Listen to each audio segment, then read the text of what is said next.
आज माझी खरंच व्हिडिओ बनवायची इच्छा नव्हती, कारण तब्येत बरी नाही आहे, कंटाळा पण आला होता आणि अंगही खूप दुखत होतं. पण मी एक रूल फॉलो करते, तो म्हणजे जस्ट स्टार्ट. बाकीचं ऑटोमॅटिकली होऊन जातं आणि नंतर रिग्रेटही राहत नाही. झोप कधीही घेता येते. वय आहे तोपर्यंत आकाशात झेप घेणं गरजेचं आहे.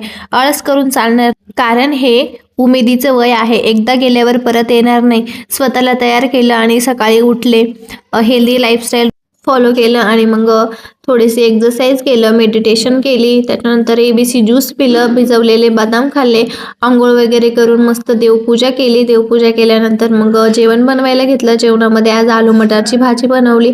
त्यानंतर बाकीची ही कामे होती ती पण आवरून, कपडे वगैरे पण वॉश करून घेतले. त्याच्यानंतर बाथरूमची क्लिनिंग केली.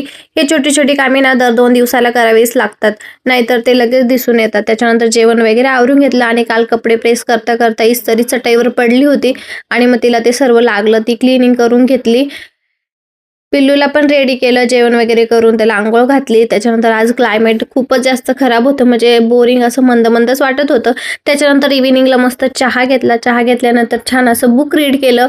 त्यामध्ये आज हे शिकायला भेटलं, जीवनाच्या प्रत्येक वळणावर शिकण्यासाठी काहीतरी आहे, म्हणूनच कधीही हार मानू नका. चुकणे हे शिकण्याचा भाग आहे. जोपर्यंत तुम्ही प्रयत्न करत आहात तोपर्यंत तुम्ही यशाच्या मार्गावर आहात. आजसाठी एवढंच. भेटूया उद्याच्या ब्लॉगमध्ये. Okay, bye.